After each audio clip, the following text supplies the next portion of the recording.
Definisi anak gifted. Istilah gifted yang sering digunakan saat ini pertama kali diperkenalkan oleh Guy Whipple dalam Munro Encyclopedia of Education untuk menunjukkan keadaan anak-anak yang memiliki kemampuan supernormal. Anak gifted adalah anak yang sering bertingkah laku autodidak, tidak bisa didikte, dan mempunyai penghasilan konsep atau ide. Dia sulit menerima perintah dengan ciri-ciri sedemikian rupa menyebabkan anak gifted tidak bisa diperlakukan sama seperti teman sebayanya yang memiliki kecerdasan normal. Mereka akan melawan saat diperintah melakukan sesuatu yang tidak sesuai dengan pola pikir dan kemauan mereka. Karakteristik anak gifted.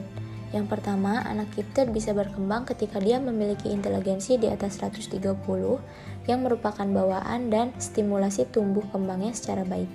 Kebutuhannya akan nutrisi dipenuhi dengan pemberian makanan yang bergizi. Kebutuhannya akan rasa aman diberikan dengan curahan dan perhatian dan kasih sayang.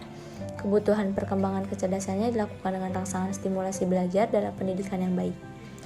Yang kedua, anak yang memiliki kepekaan yang ekstrim dalam psikomotor selalu bergerak dan banyak energi. Mereka cepat dan banyak bicara serta membutuhkan waktu tidur yang lebih sedikit dari waktu normal. Mereka juga memiliki rasa ingin tahu yang besar. Sejak berusia 18 bulan hingga 3 tahun, mereka melakukan eksplorasi dan mengacak-acak segala tempat. Yang ketiga, sensual anak gifted yang ekstrim di segi sensualnya. Menyukai hal-hal yang merangsang sensori seperti tekstur, berbauan, rasa, dan tidak menyukai sensori yang negatif seperti bau tidak enak, suara gaduh, sangat sensitif terhadap cahaya, pakaian yang kasar, kaos kaki yang kaku, dan baju yang basah. Yang keempat, intelektual. Anak gifted menyukai latihan otak dan lainnya, menyukai hal-hal yang berkaitan dengan akademik, informasi terbaru, games yang merangsang otak, kemampuan membaca dan berhitung melampaui teman sebayanya. Yang kelima, imajinasi. Anak gifted dengan kepekaan dan daya imajinasi yang tinggi memiliki kemampuan berpuisi dan berbahasa yang indah, selalu memimpikan sesuatu, kuat dalam berpikir visual, dan banyak menggunakan bahasa metafora. Yang terakhir, emosi. Anak gifted dengan kepekaan emosi yang ekstrim, perkembangannya emosinya luas, dalam, sangat empati, dan mudah merasa iba. Anak yang sangat sensitif, dia mudah melemparkan humor, tapi jika dibalas justru tersakiti. Layanan pendidikan bagi anak gifted. Sistem layanan pendidikan anak gifted di sekolah adalah sistem sekolah berasrama atau sistem pondok, yang disebut oleh pengelolanya dengan sebutan padepokan. Siswa yang diseleksi memiliki kriteria dengan hasil tes IQ minimal 130. Diperkirakan bisa mandiri untuk tinggal di asrama dan berasal dari keluarga yang memiliki latar belakang ekonomi di bawah rata-rata. Pola asuh orang tua untuk anak gifted. Yang pertama ada modeling atau etika mulia. Di sini orang tua sebagai role model bagi anak gifted. Meskipun kelihatannya mereka acuh tak acuh dan asyik dengan dunianya sendiri, namun demikian sebenarnya mereka memperhatikan orang-orang di sekitarnya. Ketika dia menemukan hal yang berbeda dalam perlakuan, mereka akan protes untuk mendapatkan persamaan hak. Yang kedua, pengajaran graduasi. Pembelajaran graduasi adalah pembelajaran bertahap.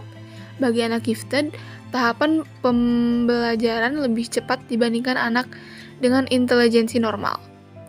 Yang ketiga ada situasional atau kondisional. Anak gifted memiliki kondisi yang berbeda dengan teman sebayanya yang normal. Di satu sisi dia mengalami kemajuan yang sangat cepat, namun di sisi lain ada perkembangannya yang terlambat. Yang keempat, memberikan pertanyaan, berpikir logis atau rasional. Orang tua menggunakan pertanyaan untuk memancing agar anak berpikir logis. Anak gifted dengan tingkat intelijensi yang tinggi akan terarah pola pikirnya dengan pertanyaan, bisa juga disebut dengan berdiskusi, sehingga mereka merasa dianggap keberadaannya dengan memberikan pendapat dan jawaban atas pertanyaan yang disampaikan. Peran dan kompetensi yang harus dimiliki guru untuk pendidikan anak gifted.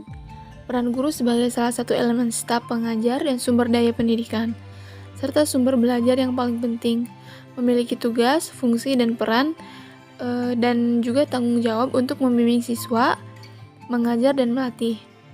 Peran kompetensi pedagogik guru sangat penting dalam mencapai hasil pencapaian yang baik. Karena itu, seorang guru Kompetensi guru dapat diartikan sebagai kebulatan pengetahuan, keterampilan, dan sikap yang ditampilkan dalam bentuk perilaku cerdas dan bertanggung jawab yang dimiliki oleh seorang guru dalam menjalankan profesinya.